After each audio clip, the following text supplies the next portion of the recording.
So for this particular class, I am actually going to go through with you that there are some things that basically are not being covered by schedule, and therefore we need another method to look at it. Okay, so one of the reason being Gantt chart, actually it does not provide a lot of things. Okay, it is very easy to read, it's very easy to be presented, it's very nice to look at, and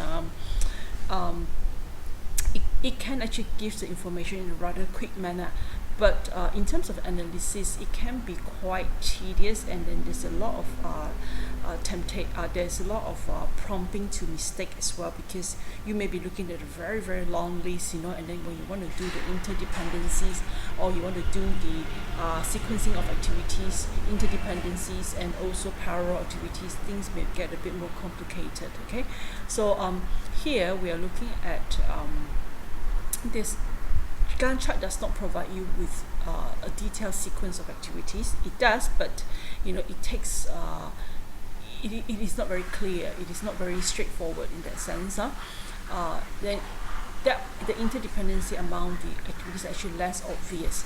So the other thing is there is also lack of analysis in terms of spare time and critical times and all that, and we use that with this particular network diagram.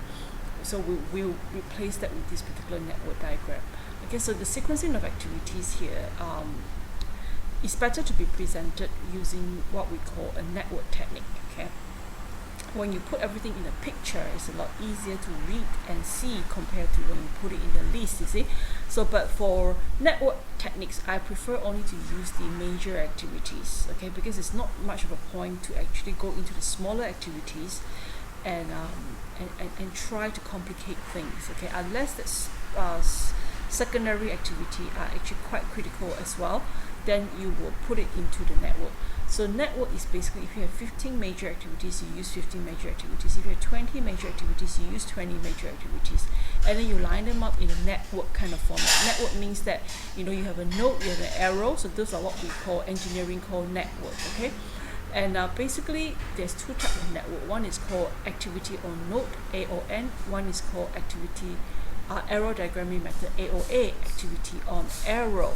So these two, very simply, will just put all the activities either on the node or on the arrow itself, and then you draw the node and arrow, and then it forms a very clear, complete pictures about what to do next. Okay, and before I go in, I want to talk about I don't want to talk about CPM first. I think CPM can be the next slide, but I just want to tell you that there is a few things that you need to note when it comes to drawing the network. Let me see what I can see. I'll show you here. Okay, so this is actually network. This is how the network will look like. Actually, this is a activity on arrow. Okay, so when we have activity on arrow, the event is actually 1, 2, 3. The node is actually 1, 2, 3, 4, 5. This is how you name your node, or A, B, C, D, E. And the A, B, C, D, E just basically means the start of one activity, ending of the other activity. So, but the activity itself is presented on the arrow itself.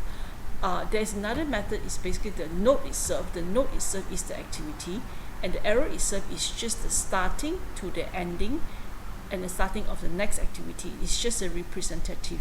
Okay, so basically each arrow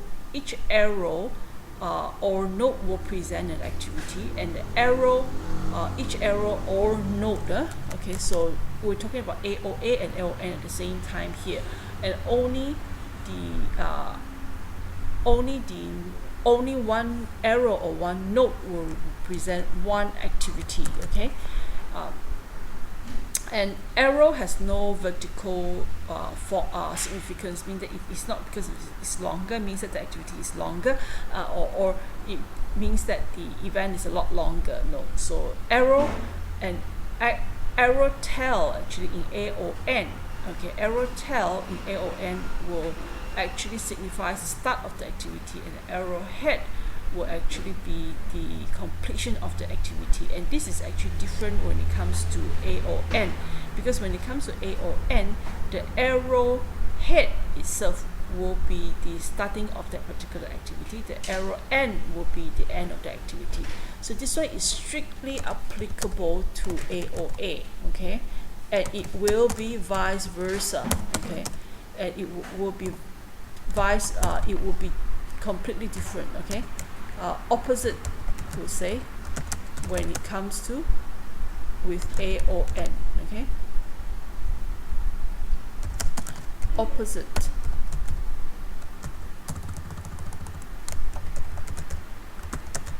when it comes to with AOM. Okay. Just to be a bit clear about it, I don't want you to be confused. Okay, so this activity, arrow signifies a complete of an activity on AOA, and it's completely different, opposite when it comes to AON. Okay, so each activity can have a start and a finished. Okay, so meaning that whether it's on the activity arrow itself or on a node itself, there will be a start, there will be a finish. Okay, so at the start, at the end of an activity is an event. Okay, so event in AOA is actually the node. Okay, and in AON is actually the arrow.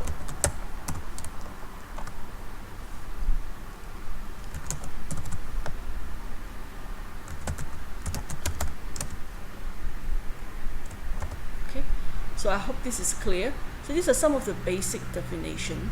So events can be represented by circles or nodes or the arrow itself. Okay, each circle will be numbered. Okay, so even though if it's in AON and AOA, it will be numbered. Okay, so there will be some there will be something that you need to know. There's some sequential activity that you will have a sequence, meaning that, like for example, C, you must finish A before C. These are what we call interdependent sequential activity. C and D or E and F are what we call parallel activity. So if let's say this node is also parallel with one another, this one means that they are not interconnected. Okay, and so this is how we are actually defining our network. This is how we actually draw. Okay, there are some conditions that they may have a predecessors but no successor, or they may have a successor but no predecessors. Why do I say that? Because at the end of the event, at the end of the project, there will be no more successor but there is a predecessor. At the beginning of the event, they may have a successor but no predecessors. Okay, and in AON, in AOA, activities can be dummy.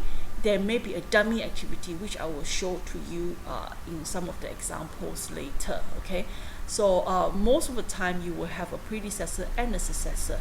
So there will be some network do's and don'ts that you have to look into. This is going to be in the PDF notes that I have also given out. Okay, so when you do proper arrow diagramming method or node diagramming method, so you don't actually do this sort of like take it out from the top, and coming down from the bottom kind of thing.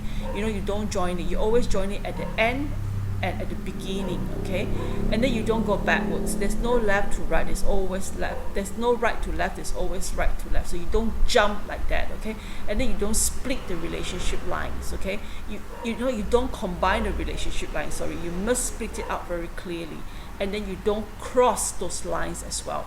So these are proper diagramming technique. Okay, and then you must keep in mind when you draw it as much as possible. Crossing sometimes is unavoidable, but you must jump. Okay, but you don't just cross like that. Okay,